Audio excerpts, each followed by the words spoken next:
ತಡೆಗಟ್ಟಲು ಹೇರಲಾಗಿದ್ದ ಲಾಕ್ಡೌನ್ನಿಂದ ಕೇವಲ ಜನಸಾಮಾನ್ಯರಿಗೆ ಮಾತ್ರ ತೊಂದರೆ ಆಗಿರಲಿಲ್ಲ. ಕಳೆದ 10 ತಿಂಗಳಿನಿಂದ ಶಾಲೆ ಶುರುವಾಗದ ಹಿನ್ನೆಲೆ ಮಕ್ಕಳ ಕಲಿಕೆಗೆ ತೊಂದರೆಯಾಗಿತ್ತು. ಆದರೆ ಇದೀಗ ಇಂಥ ಭಯ ಬೇಡ. ಎಸ್ಎಸ್ಎಲ್ಸಿ ಸ್ಟೂಡೆಂಟ್ಸ್ ಜ್ಞಾನಾರ್ಜನೆಗಾಗಿ ಡಿಜಿ ಸ್ಕಾಲರ್ಸ್ ಸಹಭಾಗಿತ್ವದಲ್ಲಿ TV5 ವಿದ್ಯಾರ್ಥಿಗಳಿಗಾಗಿಯೇ ತಂದಿದೆ ಒಂದು ಸುವರ್ಣಾವಕಾಶ. ಇದೇ ಈ ಹೊತ್ತಿನ ವಿಶೇಷ ಕ್ಲಾಸ್ ರೂಮ್. ನಾನು Likhitha Girish.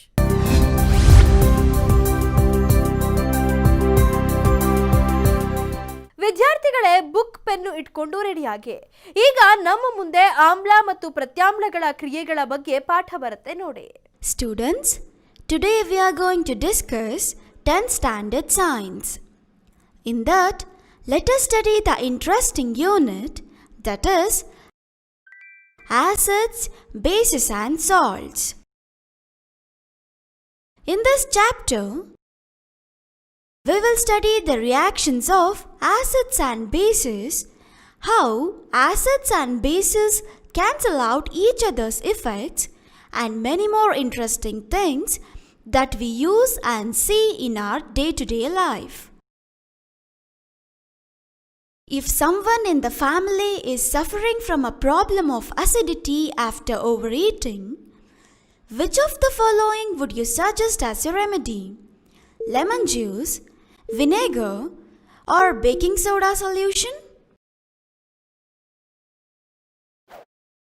Which property did you think of while choosing the remedy? Surely you must have used your knowledge about the ability of acids and bases to nullify each other's effect. Recall how we tasted sour and bitter substances without tasting them. You already know that acids are sour in taste and change the color of blue litmus to red, whereas bases are bitter and change the color of the red litmus to blue. Litmus is a natural indicator. Turmeric is another such indicator. Understanding the chemical properties of acids and bases. Now let's learn about reaction of metallic oxides with acids. Let's perform an activity. Take a small amount of copper oxide in a beaker and add dilute hydrochloric acid. Note the color of the solution. What has happened to the copper oxide? You will notice that the color of the solution becomes blue-green and the copper oxide dissolves. The blue-green color of the solution is due to the formation of copper chloride in the reaction. The general reaction between a metal oxide and an acid can be written as metal oxide reacts with acid to form salt and water. We can also read it as metal oxide plus acid gives rise to salt plus water. Now, let's learn about reaction of a non-metallic oxide with base. You saw the reaction between carbon dioxide and calcium hydroxide, that is lime water. Calcium hydroxide, which is a base, reacts with carbon dioxide to produce a salt and water. Since this is similar to the reaction between a base and an acid, we can conclude that non-metallic oxides are acidic in nature. What do all acids and all bases have in common? Let's learn about this. We have seen that all acids have similar chemical properties.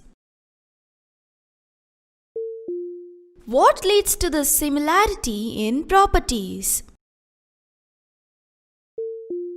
Acids generate hydrogen gas on reacting with metals. So, hydrogen seems to be common to all acids. Let us perform an activity to investigate whether all compounds containing hydrogen are acidic. Take solutions of glucose, alcohol, hydrochloric acid, sulfuric acid, etc. Fix 2 nails on a cork and place the cork in a 100 ml beaker. Connect the nails to the 2 terminals of a 6-volt battery through a bulb and a switch. Now pour some dilute hydrochloric acid in the beaker and switch on the current.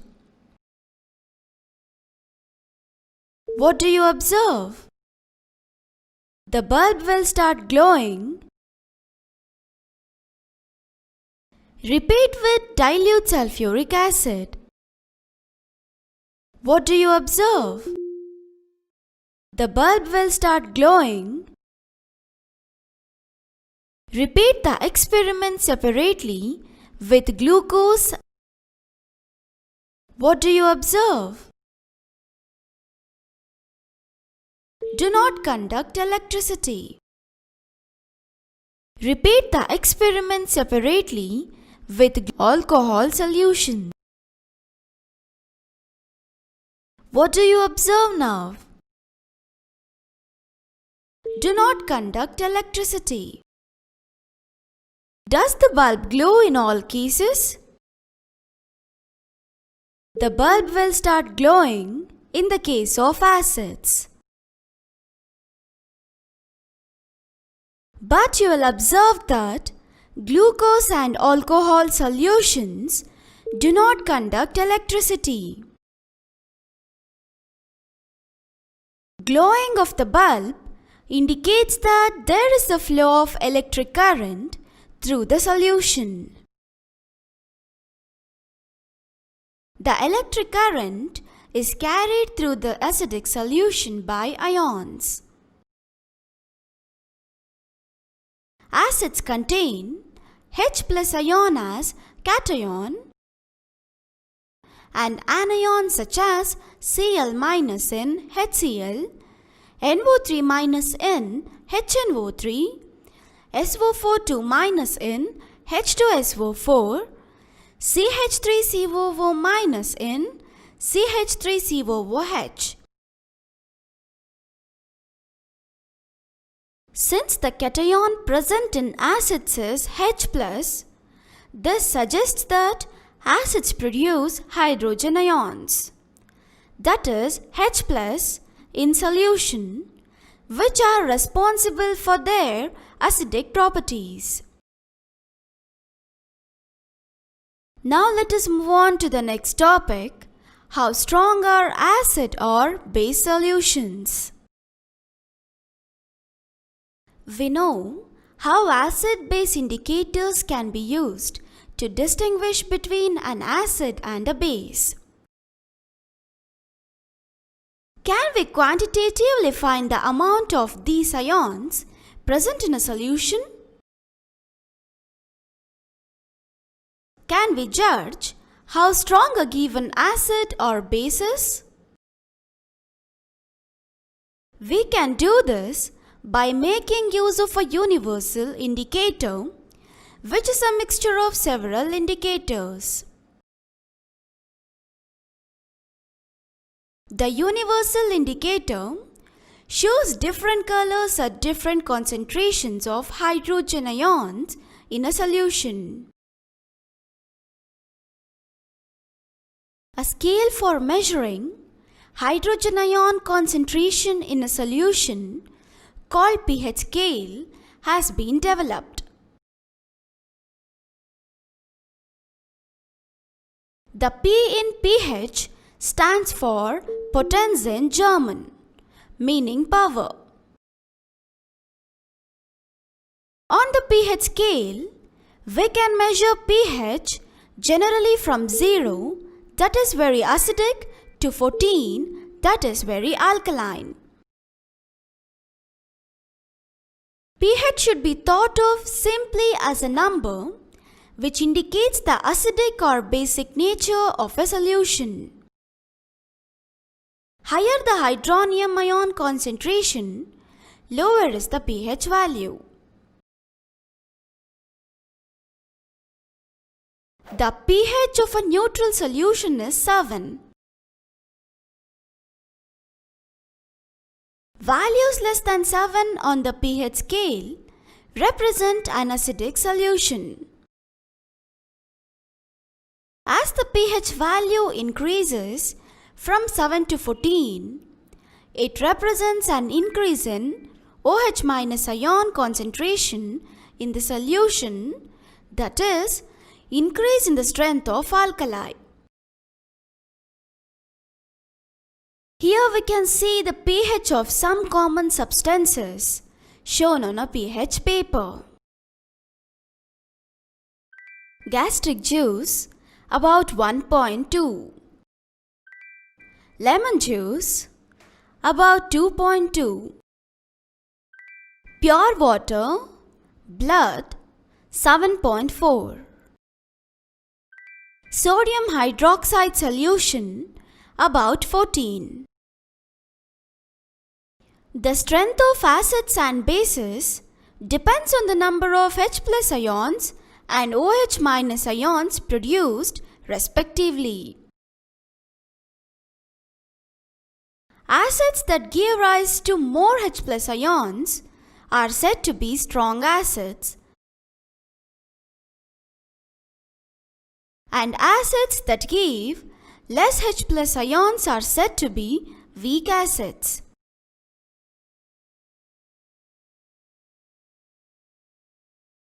ವಿದ್ಯಾರ್ಥಿಗಳೇ, ಇಂದು ನಾವು 10ನೇ ತರಗತಿ ವಿಜ್ಞಾನವನ್ನು ಕಲಿಯಲಿದ್ದೇವೆ. ಅಧ್ಯಾಯ ಆಮ್ಲಗಳು, ಪ್ರತ್ಯಾಮ್ಲಗಳು ಮತ್ತು ಲವಣಗಳು.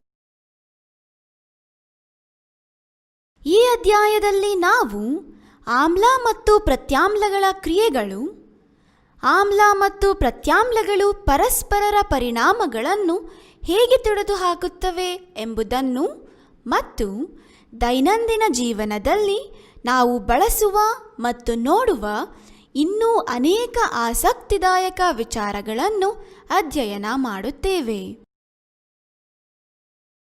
ನಿಮ್ಮ ಮನೆಯಲ್ಲಿ ಯಾರಾದರೂ ಅತಿಯಾದ ಆಹಾರ ಸೇವನೆಯ ನಂತರ ಆಮ್ಲೀಯತೆಯಿಂದ ಬಳಲುತ್ತಿದ್ದರೆ ನೀವು ಅವರಿಗೆ ಪರಿಹಾರವಾಗಿ ಯಾವುದರ ಸೇವನೆಯ ಸಲಹೆ ನೀಡುತ್ತೀರಿ?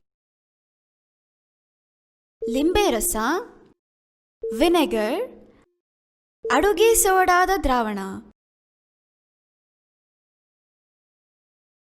ಈ ಪರಿಹಾರವನ್ನು ಆಯ್ಕೆ ಮಾಡುವಾಗ ನೀವು ಯಾವ ಗುಣಲಕ್ಷಣದ ಕುರಿತು ಯೋಚಿಸಿದಿರಿ? ಖಂಡಿತವಾಗಿಯೂ ನೀವು ಒಂದು ಇನ್ನೊಂದರ ಪರಿಣಾಮಗಳನ್ನು ಶೂನ್ಯಗೊಳಿಸುವ ಆಮ್ಲ ಮತ್ತು ಪ್ರತ್ಯಾಮ್ಲಗಳ ಸಾಮರ್ಥ್ಯದ ಕುರಿತಾದ ಜ್ಞಾನವನ್ನು ಬಳಸಿಕೊಂಡಿರುತ್ತೀರಿ. ನಾವು ಹುಳಿ ಮತ್ತು ಕಹಿ ವಸ್ತುಗಳನ್ನು ಅವುಗಳ ರುಚಿ ನೋಡದೆ ಹೇಗೆ ಪರೀಕ್ಷಿಸಿದ್ದೆವು ಎಂಬುದನ್ನು ಸ್ಮರಿಸಿಕೊಳ್ಳಿ. ಆಮ್ಲಗಳು ಹುಳಿ ರುಚಿ ಹೊಂದಿದ್ದು ನೀಲಿ ಲಿಟ್ಮಸ್ ಅನ್ನು ಕೆಂಪು ಬಣ್ಣಕ್ಕೆ ಬದಲಾಯಿಸುತ್ತವೆ. ಆದರೆ ಪ್ರತ್ಯಾಮ್ಲಗಳು ಕಹಿ ರುಚಿ ಹೊಂದಿದ್ದು ಕೆಂಪು ಲಿಟ್ಮಸ್ ಅನ್ನು ನೀಲಿ ಬಣ್ಣಕ್ಕೆ ಬದಲಾಯಿಸುತ್ತವೆ ಎಂಬುದು ನಿಮಗೆ ಈಗಾಗಲೇ ತಿಳಿದಿದೆ. ಲಿಟ್ಮಸ್ ಒಂದು ನೈಸರ್ಗಿಕ ಸೂಚಕ, ಮತ್ತೊಂದು ಇಂತಹ ಸೂಚಕವೆಂದರೆ ಅರಿಶಿಣ. ಈಗ ನಾವು ಆಮ್ಲಗಳು ಮತ್ತು ಪ್ರತ್ಯಾಮ್ಲಗಳ ರಾಸಾಯನಿಕ ಗುಣಗಳನ್ನು ಅರ್ಥೈಸಿಕೊಳ್ಳುವುದು ಹೇಗೆ ಎಂದು ತಿಳಿದುಕೊಳ್ಳೋಣ. ಈಗ ನಾವು ಆಮ್ಲಗಳೊಂದಿಗೆ ಲೋಹೀಯ ಆಕ್ಸೈಡ್ಗಳ ವರ್ತನೆಯನ್ನು ತಿಳಿದುಕೊಳ್ಳೋಣ. ಚಟುವಟಿಕೆ: ಒಂದು ಬೀಕರ್ನಲ್ಲಿ ಸ್ವಲ್ಪ ತಾಮ್ರದ ಆಕ್ಸೈಡ್ ತೆಗೆದುಕೊಂಡು ಅದಕ್ಕೆ ನಿಧಾನವಾಗಿ ಸಾರ್ವತ್ರಿಕ ಹೈಡ್ರೋಕ್ಲೋರಿಕ್ ಆಮ್ಲವನ್ನು ಸೇರಿಸುತ್ತಾ ಕಲಕಿ. ದ್ರಾವಣದ ಬಣ್ಣವನ್ನು ದಾಖಲಿಸಿ. ತಾಮ್ರದ ಆಕ್ಸೈಡ್ಗೆ ಏನಾಯಿತು? ದ್ರಾವಣವು ನೀಲಿ ಹಸಿರು ಬಣ್ಣಕ್ಕೆ ತಿರುಗುವುದನ್ನು ಮತ್ತು ತಾಮ್ರದ ಆಕ್ಸೈಡ್ ಕರಗುವುದನ್ನು ನೀವು ಗಮನಿಸುವಿರಿ. ದ್ರಾವಣದ ನೀಲಿ ಹಸಿರು ಬಣ್ಣಕ್ಕೆ ಕಾರಣ ಕ್ರಿಯೆಯಲ್ಲಿ ಉಂಟಾಗುವ ತಾಮ್ರದ ಕ್ಲೋರೈಡ್, ಲೋಹದ ಆಕ್ಸೈಡ್ ಮತ್ತು ಆಮ್ಲಗಳ ನಡುವಿನ ಸಾಮಾನ್ಯ ಕ್ರಿಯೆಯನ್ನು ಹೀಗೆ ಬರೆಯಬಹುದು. ಲೋಹದ ಆಕ್ಸೈಡ್ ಪ್ಲಸ್ ಆಮ್ಲ ಸೇರಿ ನಮಗೆ ಲವಣ ಮತ್ತು ನೀರು ದೊರೆಯುತ್ತದೆ. ಈಗ ನಾವು ಅಲೋಹೀಯ ಆಕ್ಸೈಡ್ನೊಂದಿಗೆ ಪ್ರತ್ಯಾಮ್ಲಗಳ ವರ್ತನೆಯ ಬಗ್ಗೆ ತಿಳಿದುಕೊಳ್ಳೋಣ. ಕಾರ್ಬನ್ ಡೈಆಕ್ಸೈಡ್ ಮತ್ತು ಕ್ಯಾಲ್ಸಿಯಂ ಹೈಡ್ರಾಕ್ಸೈಡ್ ಅಂದರೆ ಸುಣ್ಣದ ತಿಳಿನೀರುಗಳ ನಡುವಣ ಕ್ರಿಯೆಯನ್ನು ನೋಡಿದ್ದೀರಿ. ಪ್ರತ್ಯಾಮ್ಲವಾದ ಕ್ಯಾಲ್ಸಿಯಂ ಹೈಡ್ರಾಕ್ಸೈಡ್ ಕಾರ್ಬನ್ ಡೈಆಕ್ಸೈಡ್ನೊಂದಿಗೆ ವರ್ತಿಸಿ ಲವಣ ಮತ್ತು ನೀರನ್ನು ಉತ್ಪತ್ತಿ ಮಾಡುತ್ತದೆ. ಇದು ಪ್ರತ್ಯಾಮ್ಲ ಮತ್ತು ಆಮ್ಲಗಳ ನಡುವಿನ ಕ್ರಿಯೆಯಂತೆಯೇ ಇರುವುದರಿಂದ ಅಲೋಹಗಳ ಆಕ್ಸೈಡ್ಗಳು ಆಮ್ಲೀಯ ಗುಣ ಹೊಂದಿವೆ ಎಂದು ನಾವು ನಿರ್ಣಯಿಸಬಹುದು. ಇಲ್ಲಿ ನಾವು ಎಲ್ಲ ಆಮ್ಲ ಮತ್ತು ಪ್ರತ್ಯಾಮ್ಲಗಳಲ್ಲಿ ಸಾಮಾನ್ಯವಾಗಿರುವುದೇನು ಎಂಬುದನ್ನು ಕಲಿಯೋಣ. ಎಲ್ಲ ಆಮ್ಲಗಳು ಸಾಮಾನ್ಯ ರಾಸಾಯನಿಕ ಗುಣಗಳನ್ನು ಹೊಂದಿರುವುದನ್ನು ನೋಡಿದ್ದೇವೆ. ಗುಣಗಳಲ್ಲಿನ ಈ ಸಾಮ್ಯತೆಗೆ ಕಾರಣವೇನು?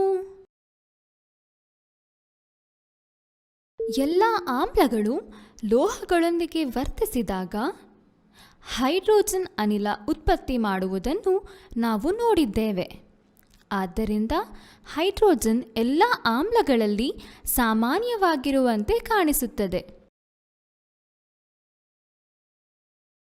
ಹೈಡ್ರೋಜನ್ ಹೊಂದಿರುವ ಎಲ್ಲ ಸಂಯುಕ್ತಗಳು ಆಮ್ಲಗಳೇ ಎಂಬುದನ್ನು ಪತ್ತೆ ಹಚ್ಚಲು ನಾವು ಒಂದು ಚಟುವಟಿಕೆಯನ್ನು ಕೈಗೊಳ್ಳೋಣ. ಗ್ಲೂಕೋಸ್, ಆಲ್ಕೋಹಾಲ್ ಅಂದರೆ ಮದ್ಯಸಾರ, ಹೈಡ್ರೋಕ್ಲೋರಿಕ್ ಆಮ್ಲ, ಸಲ್ಫ್ಯೂರಿಕ್ ಆಮ್ಲ ಇತ್ಯಾದಿಗಳ ದ್ರಾವಣಗಳನ್ನು ತೆಗೆದುಕೊಳ್ಳಿ. ರಬ್ಬರ್ ಕಾರ್ಕ್ ಮೇಲೆ 2 ಮೊಳೆಗಳನ್ನು ಜೋಡಿಸಿ ಮತ್ತು ಅದನ್ನು 100 ml ಬೀಕರಿನಲ್ಲಿಡಿ. ಮೊಳೆಗಳನ್ನು 6 ವೋಲ್ಟ್ ಬ್ಯಾಟರಿಯ 2 ತುದಿಗಳಿಗೆ ಬಲ್ಬ್ ಮತ್ತು ಸ್ವಿಚ್ ಮೂಲಕ ಜೋಡಿಸಿ. ಈಗ ಬೀಕರ್ಗೆ ಸ್ವಲ್ಪ ಸಾರರಿಕ್ತ HCl ಸುರಿಯಿರಿ ಮತ್ತು ವಿದ್ಯುತ್ ಹಾಯಿಸಿ. ನೀವು ಏನನ್ನು ವೀಕ್ಷಿಸುತ್ತೀರಿ? ಬಲ್ಬ್ ಬೆಳಗಲು ಪ್ರಾರಂಭಿಸುತ್ತದೆ. ಸಾರರಿಕ್ತ ಸಲ್ಫ್ಯೂರಿಕ್ ಆಮ್ಲದೊಂದಿಗೆ ಪುನರಾವರ್ತಿಸಿ. ನೀವು ಏನನ್ನು ವೀಕ್ಷಿಸುತ್ತೀರಿ? ಬಲ್ಬ್ ಬೆಳಗಲು ಪ್ರಾರಂಭಿಸುತ್ತದೆ. ಈಗ ಗ್ಲೂಕೋಸ್ ದ್ರಾವಣಗಳೊಂದಿಗೆ ಪುನರಾವರ್ತಿಸಿ. ನೀವು ಏನನ್ನು ವೀಕ್ಷಿಸುತ್ತೀರಿ? ಇಲ್ಲಿ ಬಲ್ಬ್ ಬೆಳಗುವುದಿಲ್ಲ. ಆಲ್ಕೋಹಾಲ್ ದ್ರಾವಣಗಳೊಂದಿಗೆ ಪ್ರತ್ಯೇಕವಾಗಿ ಚಟುವಟಿಕೆಯನ್ನು ಪುನರಾವರ್ತಿಸಿ. ಈಗ ನೀವು ಏನನ್ನು ವೀಕ್ಷಿಸುತ್ತೀರಿ?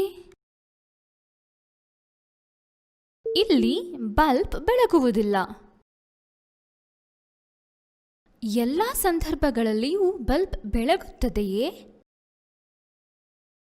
ನಾವು ನೋಡಿದಂತೆ ಆಮ್ಲಗಳಲ್ಲಿದ್ದ ಸಂದರ್ಭಗಳಲ್ಲಿ ಬಲ್ಬ್ ಬೆಳಗಲು ಪ್ರಾರಂಭಿಸುತ್ತದೆ. ಆದರೆ ಗ್ಲೂಕೋಸ್ ಮತ್ತು ಆಲ್ಕೋಹಾಲ್ ದ್ರಾವಣಗಳ ಮೂಲಕ ವಿದ್ಯುತ್ ಪ್ರವಾಹ ಹರಿಯುವುದಿಲ್ಲ ಎಂಬುದನ್ನು ನೀವು ಗಮನಿಸುತ್ತೀರಿ. ಬಲ್ಬ್ನ ಉರಿಯುವಿಕೆ ದ್ರಾವಣದ ಮೂಲಕ ವಿದ್ಯುತ್ ಪ್ರವಾಹ ಹರಿಯುವುದನ್ನು ಸೂಚಿಸುತ್ತದೆ. ದ್ರಾವಣದಲ್ಲಿ ವಿದ್ಯುತ್ ಪ್ರವಾಹವು ಅಯಾನುಗಳ ಮೂಲಕ ಸಾಗಿಸಲ್ಪಡುತ್ತವೆ. ಆಮ್ಲಗಳು H+ ಅಯಾನನ್ನು ಕ್ಯಾಟಯಾನ್ ಆಗಿ ಮತ್ತು HClನಲ್ಲಿ Cl- HNO3ಯಲ್ಲಿ NO3- H2SO4ನಲ್ಲಿ SO4-2 CH3COOHನಲ್ಲಿ CH3COO- ನಂತಹ ಅಯಾನುಗಳನ್ನು ಒಳಗೊಂಡಿವೆ.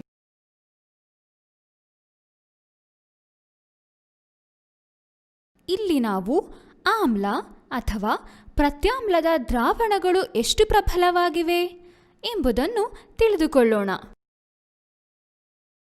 ಆಮ್ಲ ಮತ್ತು ಪ್ರತ್ಯಾಮ್ಲಗಳ ನಡುವಣ ವ್ಯತ್ಯಾಸ ಗುರುತಿಸಲು ಆಮ್ಲ ಪ್ರತ್ಯಾಮ್ಲ ಸೂಚಕಗಳನ್ನು ಹೇಗೆ ಬಳಸಬಹುದೆಂಬುದನ್ನು ನಾವು ತಿಳಿದಿದ್ದೇವೆ. ದ್ರಾವಣದಲ್ಲಿರುವ ಈ ಅಯಾನುಗಳನ್ನು ನಾವು ಪರಿಮಾಣಾತ್ಮಕವಾಗಿ ಕಂಡುಹಿಡಿಯಬಹುದೇ? ಕೊಟ್ಟಿರುವ ಆಮ್ಲ ಅಥವಾ ಪ್ರತ್ಯಾಮ್ಲ ಎಷ್ಟು ಪ್ರಬಲ ಎಂಬುದನ್ನು ನಾವು ನಿರ್ಣಯಿಸಬಹುದೇ? ಇದನ್ನು ನಾವು ಸಾರ್ವತ್ರಿಕ ಸೂಚಕಗಳನ್ನು ಬಳಸಿ ಮಾಡಬಹುದಾಗಿದೆ. ಇದು ಅನೇಕ ಸೂಚಕಗಳ ಮಿಶ್ರಣವಾಗಿದೆ. ಸಾರ್ವತ್ರಿಕ ಸೂಚಕವು ದ್ರಾವಣದಲ್ಲಿನ ಹೈಡ್ರೋಜನ್ ಅಯಾನುಗಳ ವಿವಿಧ ಸಾರತೆಗಳಿಗೆ ಅನುಗುಣವಾಗಿ ವಿವಿಧ ಬಣ್ಣಗಳನ್ನು ತೋರಿಸುತ್ತದೆ. ದ್ರಾವಣದಲ್ಲಿನ ಹೈಡ್ರೋಜನ್ ಅಯಾನುಗಳ ಸಾರತೆಯನ್ನು ಅಳೆಯಲು pH ಮಾನ ಎಂಬ ಅಳತೆಯನ್ನು ಅಭಿವೃದ್ಧಿಪಡಿಸಲಾಗಿದೆ. pHನಲ್ಲಿರುವ P ಜರ್ಮನ್ ಭಾಷೆಯ ಪೊಟೆನ್ಸ್ ಎಂಬ ಪದವಾಗಿದ್ದು ಸಾಮರ್ಥ್ಯ ಎಂಬ ಅರ್ಥ ಹೊಂದಿದೆ.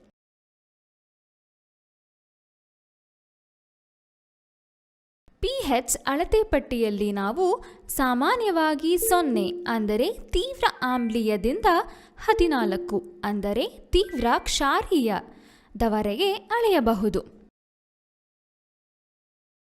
pH ಅನ್ನು ಸರಳವಾಗಿ ದ್ರಾವಣದ ಆಮ್ಲೀಯ ಅಥವಾ ಪ್ರತ್ಯಾಮ್ಲೀಯ ಸ್ವಭಾವವನ್ನು ಸೂಚಿಸುವ ಸಂಖ್ಯೆಯಾಗಿ ಭಾವಿಸಬೇಕು. ಹೈಡ್ರೋನಿಯಂ ಅಯಾನುಗಳ ಸಾರತೆ ಹೆಚ್ಚಾದಷ್ಟು pH ಮೌಲ್ಯ ಕಡಿಮೆ ಇರುತ್ತದೆ. ತಟಸ್ಥ ದ್ರಾವಣದ pH ಮೌಲ್ಯ 7.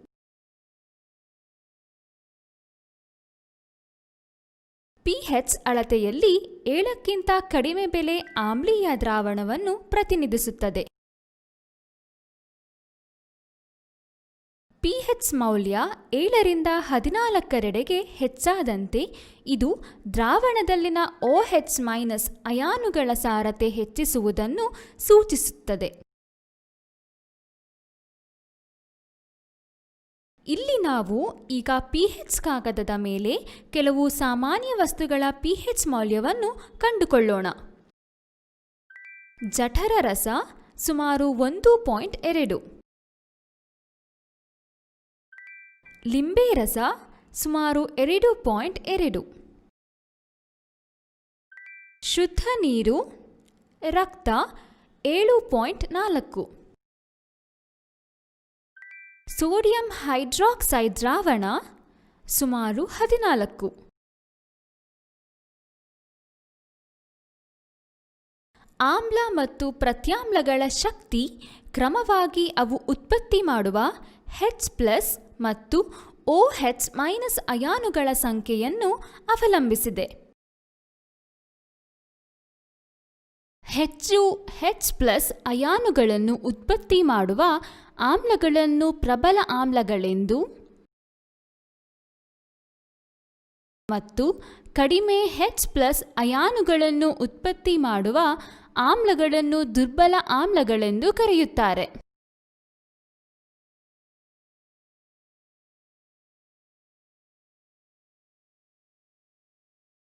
ನಾಳೆ ಇದೇ ಸಮಯಕ್ಕೆ ಡಿಜಿ ಸ್ಕಾಲರ್ಸ್ ಸಹಭಾಗಿತ್ವದಲ್ಲಿ TV5 ವಿದ್ಯಾರ್ಥಿಗಳಿಗಾಗಿಯೇ ಮತ್ತಷ್ಟು ಮಾಹಿತಿಯೊಂದಿಗೆ ನಿಮ್ಮ ಮುಂದೆ ಬರ್ತೇವೆ. ಅಲ್ಲಿವರೆಗೂ ನೋಡ್ತಾ ಇರಿ TV5, ಇದು ವಾಸ್ತವದ ಪ್ರತಿರೂಪ.